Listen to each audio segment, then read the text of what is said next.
A drunk tourist spat in the guard's face, certain that honor could be bought for pennies. But one movement of the guard turned his insolence into a humiliating collapse. What happened next electrified the crowd and made the very air tremble. It was a regular day in London.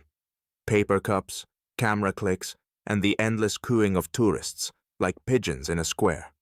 Beneath the walls of Buckingham Palace stood a guardsman, majestic like an ancient statue. His uniform gleamed as a crimson spot in the grey stream of people, and his bearskin hat towered above, a symbol of unshakable tradition. The crowd buzzed around him. Cameras zoomed in, fingers pointed, mouths spat out comments. "Look at this robot!" giggled a girl with a selfie stick. And then he emerged from the crowd. A drunk, fat, vile man, shirtless, his skin reddened from the sun and alcohol. Fat jiggled beneath his skin, and drops of sweat sparkled on his beer belly.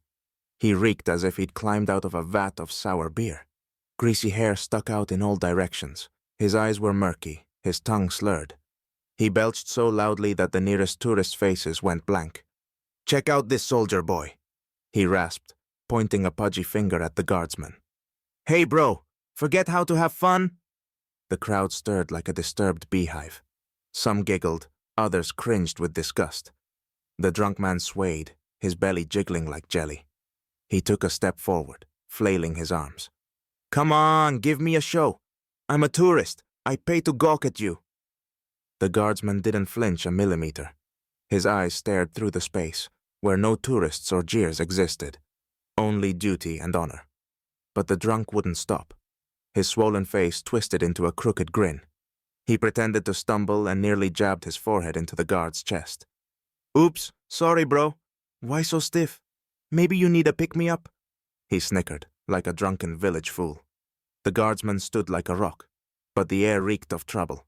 A drunken man, stumbling and dragging his feet as though they were caught in sticky mud, stopped in the middle of the street. In his murky eyes, like a pond covered in algae, sloshed some petty, nasty sense of victory. They glimmered with smugness, the same dull and satisfied smugness of a pig that had stumbled upon a fat truffle in the dirt. From the corners of his mouth, strands of saliva trickled down, and his chin quivered with drunken bravado. The crowd that had gathered around watched him with a mix of curiosity and disgust. Some turned away, grimacing as if at the smell of rotting meat, while others stared wide-eyed, waiting for the climax. The air was heavy with the scent of beer, stale tobacco, and spoiled human dignity. "Relax, will ya?" he croaked, his voice sounding like a cracked pipe.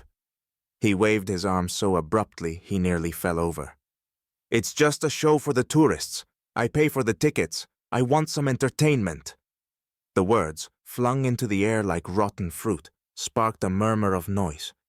Young people giggled, covering their mouths with their hands to stifle their laughter. A woman in an expensive dress moved back, wiping her screaming child's nose with a handkerchief. But the gaze of an elderly man in a tweed jacket grew sharp, like a blade. "Shame! These men protect the honor of the country!" His voice trembled with anger, but remained firm, like an ancient oak. The drunk just snorted, like an anteater swatting away invisible insects. He lurched forward, his large belly jiggling in rhythm with his steps, like jelly about to spill over the edge. Gravel crunched beneath his dirty boots, but the sound of the crunch was lost in the tense silence of the crowd. "Well, what's the matter, puppet? Cat got your tongue?" he rasped, his words slurring together in a hoarse stream laced with booze and spit. He leaned in so close that just a few centimeters separated his face from the perfectly polished visor of the guard. The drunk's eyes gleamed with malicious glee, his mouth twisting into a crooked smirk, revealing uneven yellow teeth. And then came a vile, wet sound, like a water balloon bursting.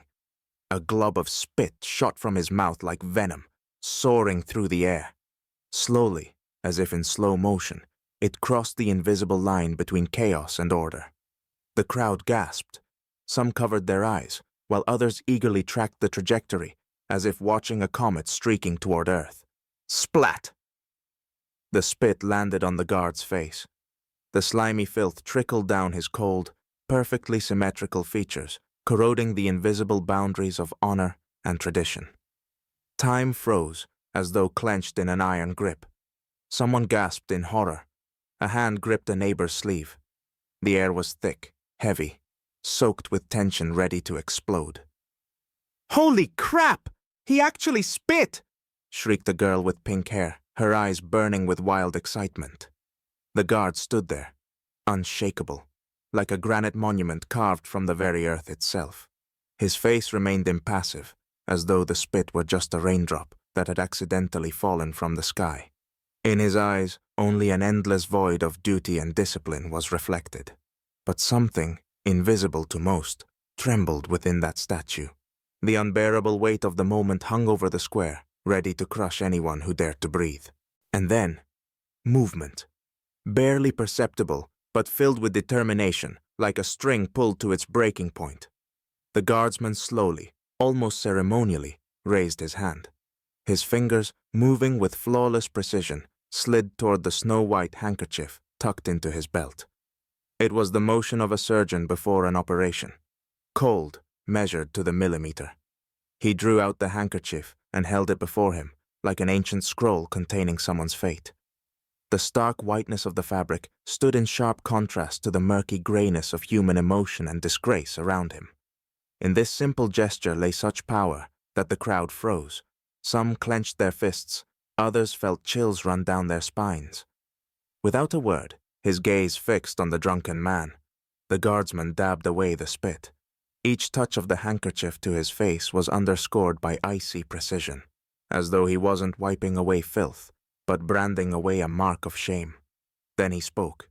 His voice was deep, cold, like metal frozen in winter frost. "Did you think you were amusing?"